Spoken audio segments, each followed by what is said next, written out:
Yes, industry leaders, academicians, innovators, my dear students, good morning. Let me congratulate first CI, the Southern Region, and WIT for hosting an amazing forward-looking conclave. But I don't necessarily agree with them. The vision set here is reimagining higher education for India's $5 trillion economy. We should be thinking about our $30 trillion economy. India is going to achieve 5 trillion. Whether the leaders who are sitting here do what they're supposed to do or not, we will achieve $5 trillion economy. The question is, how fast can we achieve the Honorable Prime Minister Shri Narendra Modi ji's vision of India achieving its $30 trillion economy depends on the kind of reforms, collaboration, changes that we all do together here. Economic growth is not possible without intellectual and human capital being harnessed. Higher education is not merely a sector for me, it is a strategic pillar here in Andhra Pradesh. 54% of our population is under the age of 25, which makes us one of the youngest workforces. It is a greater asset, and yes, demographic dividend is here to be harnessed. But it also presents unique challenges. The challenges is in terms of our employability, in terms of our ability to adapt to the changes that the world is going through. Only 34% of India's working age population has received a formal training. This is compared to 96% in South Korea, 80% in Japan, and 75% in Germany. The recent economic survey stated that only 51% of our graduates are employable. 51%. There is a big mismatch of what we teach and what the market demands. To be fair, in our current higher educational institutions, we are not able to provide any gainful employment even after 3 to 4 years of formal training.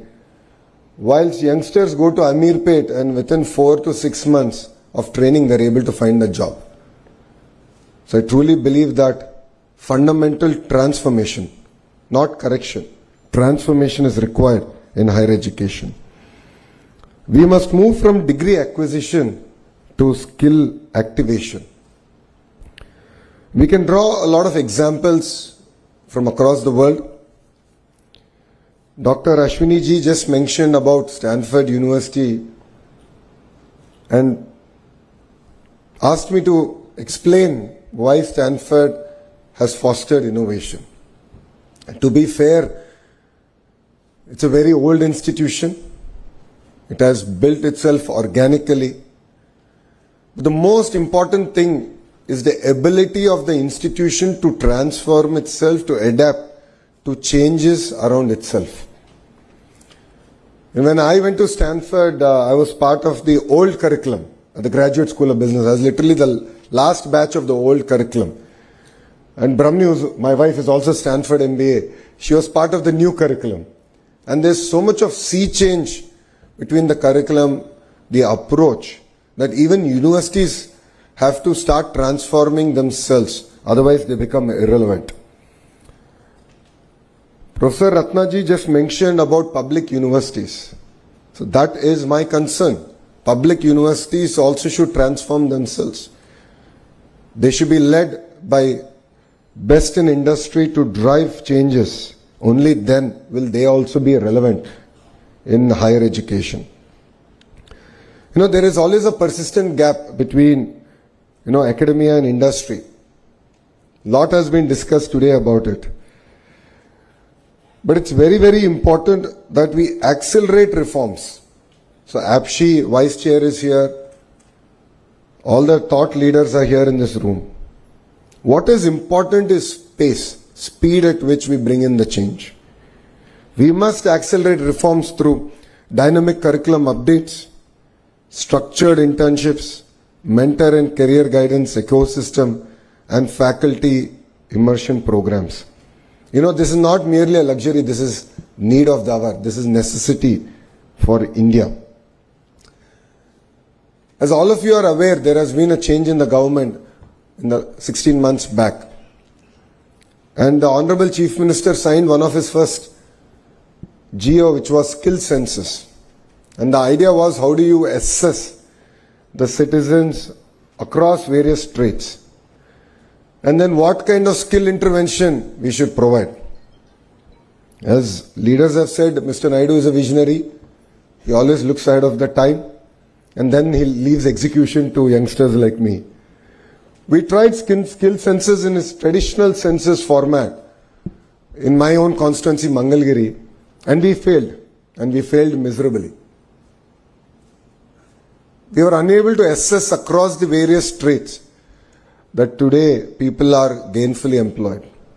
And that is where we have just launched an initiative called Naipunyam. And Naipunyam is not merely a supply-demand aggregator of jobs, but it is a platform to assess skills across any trait available. And that is where AI has really come to help us. So you're an AC mechanic or a two-wheeler mechanic to an AI engineer, you will be assessed using AI, and we will be able to give you clear skill interventions, including training, so on and so forth, to help you upgrade. You know, our youth is globally recognized for their adaptability, discipline. And to be fair, Andhra Pradesh has led the revolution of IT from the front. And that is why if you look at all the major global institutes and companies are all headed by people from the two Telugu-speaking states. You know, we have great institutions now in Andhra Pradesh, including WIT, the IIT Tirupati, IIM Visakhapatnam, and of course our public universities are going through their own transformative phases. But what makes it even more exciting is Andhra Pradesh has positioned itself for the next generation of jobs, next generation of startups. It could be in data, it could be in quantum, it could be in innovation. Andhra Pradesh will lead from the front. Drawing from the inspiration of our Honorable Prime Minister, we have created our own vision 2047 called Swarnandhra. It is to achieve a $2.4 trillion economy here in Andhra Pradesh by 2047. And to all the youngsters here, because you will definitely see this vision happen, you will see 2047. Take it from me, we won't need that much time here in Andhra Pradesh to deliver our target. I believe that there are 5 transformation pillars that are very, very important for us to achieve it. One is curriculum to careers. It's very, very important to shift from textbook learning to competency-based problem-solving education. And every syllabus must be co-designed by industry to be measured against employability outcomes. Professor Ratnaji explained that industry apathy is there. I don't necessarily agree with her. The titans of industry have very limited time. We as a state have to be proactive.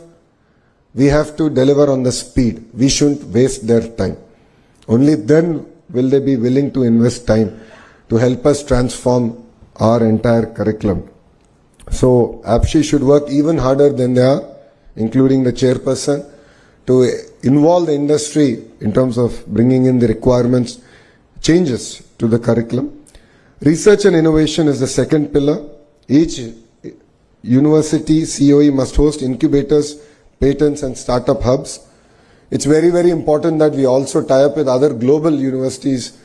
I've had an opportunity to be to Australia. Recently I visited quite a few universities in a very short time I was there. It's fascinating to see the kind of research that's happening there and how each university over a period of time has developed deep understanding and deep research in a sector. So a great example of this is a New South Wales University, which is, while it offers courses across sectors, their specialization is in solar cell. And I saw a 10,000 square feet rapid prototyping center, which was quite inspiring. And we are going to bring it to IIT Tirupati. We're already in touch with them to sort of look at how can we now bring collaboration between industry, academia and research together. So I think this is very, very important for all of us to work. The third pillar is our digital future skills. AI, quantum, semiconductors, green tech, robotics are here. But as Selvam has said, please don't outsource your creative thinking to ChatGPT or Gemini. While trivial tasks, we can use it. To be fair, please don't replace your creative thinking or critical analytical thinking using ChatGPT or AI tools. Internationalization is something that was discussed threadbare. It is very important to have tie-ups with global institutions because what they offer is exposure. What they offer is alternative thinking. This, I believe, is very, very important if India has to deliver on its $30 trillion mission. Inclusivity and regional balance is the other very, very important subject, and this is something very core to the heart of this administration. While Amaravati is our capital and there's a lot of work, I'm sure all of you would appreciate, now that rains have subsided and we are able to restart all the works here in Amaravati. But for us, all regions and all parts of the states are equally important. But what we have done is a very focused clusterization. So if you look at Anantapur, it's the automotive hub. Kurnool is the renewable energy hub. There's a lot of cement manufacturing coming in that zone because they have limestone. Electronics manufacturing is coming between Kadapa and Chittoor. A lot of work is happening in compressed biogas in Prakasam district. Erstwhile Nellore district is already diversified. All of you will be surprised to know 50% of India's air conditioning is manufactured here in Andhra Pradesh. We've signed with LG, Daikin and Blue Star. We're going to take this to 70%. Imagine one cluster.